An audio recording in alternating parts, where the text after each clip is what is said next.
welcome back to Indianapolis. Paul Allen, Pete Bursich, Gabe Henderson, and now we are joined by Ryan Grigson, Senior Vice President of Player Personnel for the Minnesota Vikings, also former General Manager of the Indianapolis Colts, and plenty of football to get into, but metaphorical covenant claps are due because I understand you have a son who played football at Hill Murray who's heading to the University of Maine. Congratulations. No. Thank you. Black Bears. Thank you. He overcame a lot. He's just got to get in the weight room. Overcame his parenting. He would tell you that. He would tell you that if you pulled him aside. He would have no problem telling you that. What position? Tight end. Oh, so I'm assuming he'll have more touchdowns in college than you will, as far as receiving touchdowns. Because I don't know. Right? He's going to be blocking a lot Okay. there. You know, Okay. I was 2 for 2. I was 2 for 2 at Purdue. Let me ask you this. 2 touchdowns at Purdue you caught as an offensive lineman? Yep. Can you imagine if there I was actually I wore 84. I was actually a tight end. Okay. Air quotes. Okay, can you imagine if there was the transfer portal and NIL when you did that? I would have loved it. I mean, seriously, like the local whatever convenience store would have given you about $1,000 for a season. You would have tried to transfer to like Notre Dame. Or La Bamba burrito. You'd If they had paid me in burritos, I would have been all You'd have been set. driving a Corvette around campus like Jeff George. I was always looking for a buck in college. You know how it is. I'm sure it was tough to How it find. works. Along those lines, what advice do you have? So you've been through it as a player, right? And now you're going through it as a parent. You're here every year to see these kids coming out of college. What advice do you have for parents out there that have kids that aspire to play college sports? Is there any magic formula, or is it up to them to get it done? I think it's tougher even just for someone like that's been through the journey I have, because you have all this advice that's welled up in you that you want to, Dump on 'em. Dump on them, and at the same time, you just have to really kind of just let it do your best. It's better with each child in my house, to where I kind of, because my wife's right there always to be like, leave it alone, just let them, Let 'em be. let them be, and they figure out what they want to do, and because to me, if you don't love this game, you should not play it. Like, even when they were going to play Pop Warner, like, I want them to wait till junior high, and I'm like, if they're around our ankles crying to play, then that means they're supposed to play. And Lukey was that one for us, and he ended up playing like in 3rd grade. But then, of course, all the other ones like, well, Luke's playing, so why can't I play? So they started early, and I did too. But once I learned I could play tackle football and go over to Griffith, 2 towns over, it was awesome. Put on a helmet's special. How do you turn off evaluation mode when watching your kids play sports? Never. Never. It's a curse. It's a curse at Do a you watch restaurant. the All-22 with him after games? No, but I give my iPad. I'm like, you got this technology right here, And it's funny, now the kids. It's like, Dad, I'm watching it right now. He's like on his phone. He's watching it on Huddle on his phone. Crazy. So they have so many, mediums to look at their tape. Like, when I was at Purdue, Pete, like you kind of went through a similar thing, like with a hard coaching back then. Like, you'd have insomnia before you'd have, your film sessions. Right. And you'd get in there and you'd just be waiting for the shoe to drop, and it would be brutal. Yep, absolutely. What were you looking at? Yeah.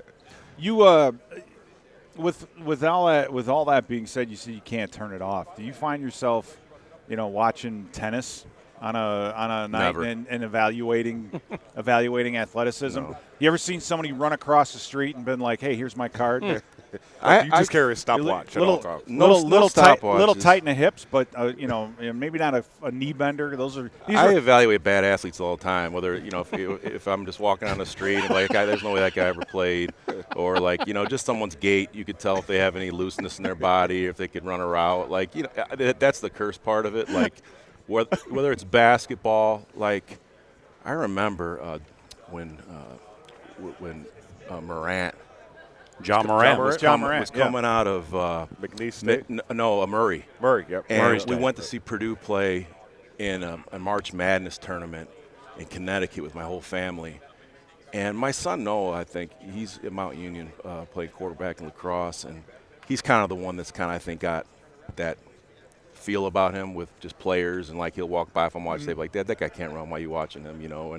And then, but like he was the first one. He's like, Dad, look at this guard, like this. And honestly, before I'd ever heard the name, and then I started watching him. He's playing at Florida State, and just the movement skills. Yeah. You're like, man, it's like Iverson. Like, he could have been an exceptional corner. Just with the, I've always was taught from the beginning it's a game of movement. So I always just match movement to successful players. And if they're a corner that maybe was a shade above 4.5, then you think of the Aqib Talibs, and guys like that. I'm always trying to do comparisons, and that's how I try to get a lot of times to my final answer on a player. Is just having the recall and just matching those people and doing the comps. Well, off what you said about this guy can't run or this guy can't do that.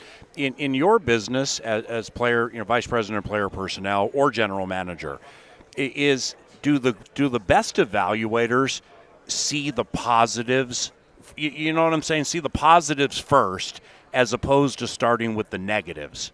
I was taught, by Andy Reid, and I think he was taught through Ron Wolf and that whole tree that I think, basically came from Al Davis was, tell me what a player can do versus what he can't. And I never, and I did that. I felt like I was on an island a lot as a scout, and maybe that's because I started in the Northeast and you have to be glass half full out there because there's not many schools.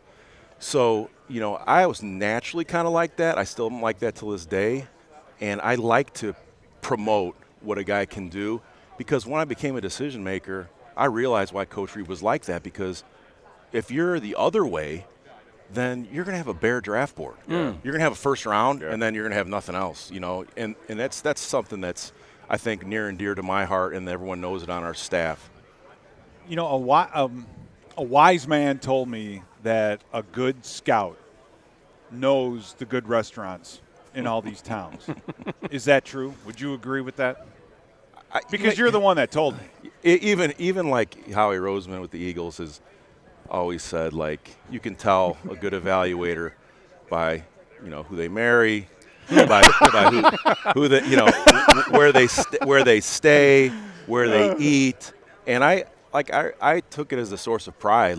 All it does is take an little extra legwork. When you start having the internet, on your BlackBerry, and I'd go to Starkville, Mississippi, I would do my due diligence and be like, you can't stay anywhere but at Hampton here, or there's this old place, and you can't. And I would always find a sweet little student union that was just remodeled, or I would find a place to eat that, I remember when Stella just came out, the beer, I found a place that had Wagyu beef burgers and Stella on tap in Stark Vegas. So if you bust your hump a little bit, I think it's all connected. Well, you started in coaching. You started out as a coach, and then went to scouting, which eventually led to personnel and general manager, stuff like that. Well, why'd you make the switch? Why'd you stop wanting to be a coach? Well, I'm really kind of wired to be a coach. I love to coach. I love to coach the scouts. I love to give people examples of what I screwed up and what you need to do to not do what I did, and give examples of how I've hit on players and things like that. But it really was because of my back, and I had a couple discs as a player with the Lions, and I was such a kind of an animated, the way that I coached was a lot of demonstration. So I'd hit a sled, I'd hit a bag, and I would, get in a duck position and get in a quarter eagle, and then by the time the game came around, I was wearing a brace and I would have to be on meds, and it got too hard. I mean, honestly, and I had a chance. Paul Alexander tried to hire me to the Bengals. Offensive line guy. Yep, he tried hire. He drafted me, and it was crazy because it's what I wanted, and he offered me an offensive assistant job that would have basically been assistant O-line. The Princeton coach now, the head coach of Princeton, was the one that ended up taking the job because I had gotten the Southeast in my third year in St. Louis, which was a big deal to a scout. And I was just I like this too much. And I never knew I would love the road so much. And you have to be disciplined because you have to drive a lot, then type a lot of reports, and have to be on it. It's not can't glamorous. Get behind. No. That's the one thing. The life of a scout is not glamorous. It's lonely. At all. It's lonely. And I managed to stay out of the building, and even in Philly, even when I was director of player personnel, they didn't even ask. They just knew I loved the road, and they liked that about me, that they could trust my eyes and ears on the road and just get that feel, because you have to have a feel out there. You could be in a press box and hear somebody talking about some guy at St. Augustine College in Raleigh, and you're like, hey, let me look this guy up. And he's 6'0", 5'5", 240, and he's got a 4.6 verified speed in the system. I'm hitting there after I hit NC State, or I might bug out of NC State if I don't like anybody and get there get there real quick. I mean, when you think of coaching, the first thing I think of is developing guys. And then when you look at, being a scout or being someone from that front office realm, you think of the evaluation part of it. How does that mesh in your role? Well, the evaluation part of it is, again, it's such a hard thing to do to quantify a human being, I think, because there's so many layers to a person. You don't know what they're going through in their life. You don't know their girlfriend dumped them. You don't know if they've got an injury that maybe is there's so many different layers. I just feel like from an evaluation perspective, the simplistic way to do it is lean off of your mistakes, your hits and your misses, having a good Rolodex of that, and really focusing on the film and the movement. Like, guys have to look like they have to move like they move in the NFL. Yeah. If you see a guy that's all world, even at a Power 5, and he's really stiff, well, he better have some really strong compensating factors, whether it's elite size, toughness, and mental, to overcome that lack of movement. Because the league now is just a bounty of athletes, really high-end athletes, especially on defense. Ryan Grigson, Senior Vice President of Player Personnel for the Minnesota Vikings. And, before we get into some scenarios that are transpiring now, you mentioned those Rams days. And, I mean, you caught the Rams at an awesome time, greatest show on turf time. Yep. But right before that in '98, you worked as a scout for the Saskatchewan Roughriders. Yep.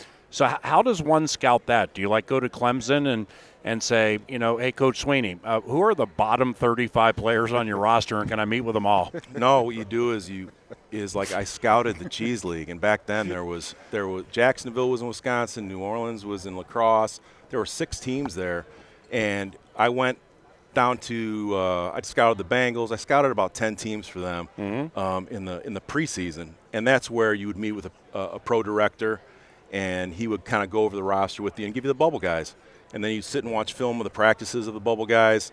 Like two very interesting names. I don't know if I ever told you this before, but when I went through, I got the job with the Rams because of just going through Rams camp in Macomb, Illinois, or Western Illinois is, and I had met Charlie Army and met the people there. And 2 bubble names they gave me, honest to God, it was Kurt Warner and London Fletcher. Jeez. Wow. Yeah. London undersized, but what a stud. Yeah. Started 15 straight seasons.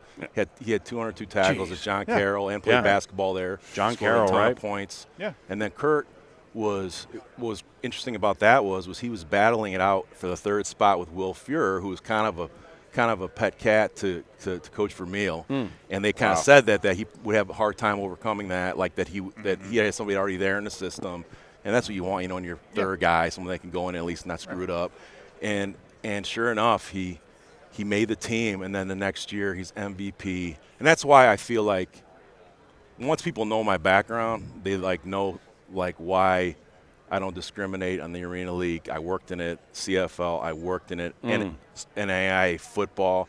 Because I'd always been in those leagues, and I'd been like, that guy looks like he could have played, could have been with me in camp in Detroit or Cincinnati. So I have an open mind to it. What did you think of the linebacker corps from the late 90s at Notre Dame when you were They had Purdue? the squatty guy with a big neck roll. And Flutie tore him up in the Boston College game. He was pretty stiff, but he was a straight line guy that he'd knock your teeth out if you didn't have your pad level down. Then he'd tell you about it. He was a tough Chicago guy, or kind of Chicago. Yeah. Well, I'm not big on like Harold Baby Jordan Minor. Okay, remember him, basketball player, Minor, USC. Yeah. All right, Baby Jordan. All right, Air Jordan, Michael Jordan comparison. It's just when players come into leagues, that's just to get a tag put on you like that's tough. So I'm not drawing a London Fletcher related comparison here, but tell me Ivan Pace did not play a little bit like London Fletcher to a certain extent with the way he performed last year.